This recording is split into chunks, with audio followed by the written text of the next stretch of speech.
Hello আসসালামু আলাইকুম প্রিয় ভাই ও বোনেরা। তো আজকে আমি আপনাদেরকে এই ভিডিওর মধ্যে দেখাবো খাঁচার মধ্যে মুরগির বাচ্চা পালন এবং কিভাবে মুরগির বাচ্চা পালন করলে মুরগির বাচ্চার শরীরে কোনো রোগবালাই হবে না এবং অনেক তাড়াতাড়ি বড় হবে। তো প্রিয় ভাই ও বোনেরা, এই ভিডিওটি না টেনে শেষ পর্যন্ত দেখুন, আশা করছি অনেক কিছু জানতে পারবেন।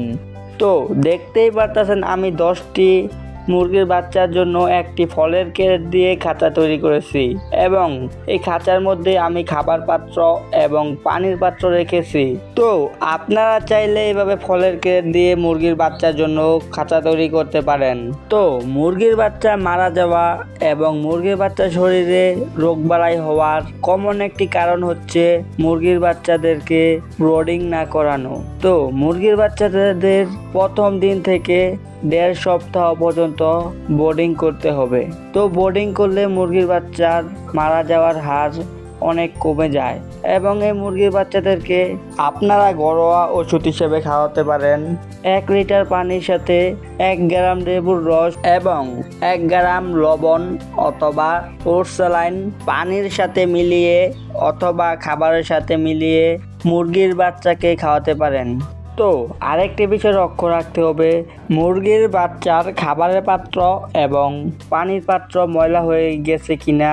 যদি ময়লা হয়ে যায় তাহলে পরিষ্কার করে দিতে হবে এবং মুরগির খাঁচার নিচে একটি কাগজ বিছিয়ে দিতে হবে এবং প্রতিদিন ময়লা হওয়া কাগজ পাল্টে নতুন কাগজ দিতে হবে।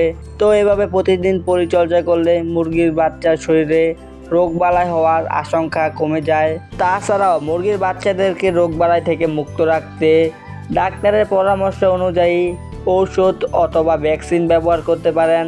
তো আমি মুরগির বাচ্চার জন্য Vita3 ব্যাট এবং লাইসোবিট এই 2টি ওষুধ ব্যবহার করতেছি। এগুলোর অনেক উপকারিতা আছে।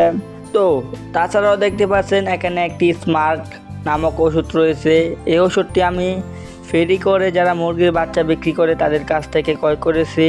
এই ওষুধটি তেমন কোনো কার্যকরী না, তাই আমি এই ওষুধটিকে ব্যবহার করি না। তো আপনারা ওষুধ কেনার ক্ষেত্রে এইসব বিষয় লক্ষ্য রেখে তারপর ওষুধ ক্রয় করবেন। তো প্রিয় ভাই বোনেরা, এখন আমি আপনাদেরকে জানাবো মুরগির বাচ্চাকে কি খাবার খাওয়ালে তাড়াতাড়ি বড় হবে।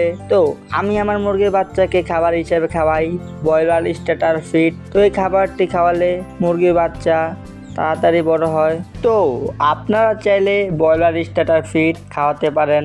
তো আমি এই মুরগির বাচ্চাকে যখন 15 দিন বয়স হবে তখন থেকে মুরগির বাচ্চাদেরকে আমি অর্ধসারা অবস্থায় রাখবো, যাতে তারা প্রাকৃতিকভাবে খাবার আহরণ করতে পারে। তো অর্ধসারা অবস্থায় রাখলে আমার খাবার খরচটা অনেক কমে যাবে।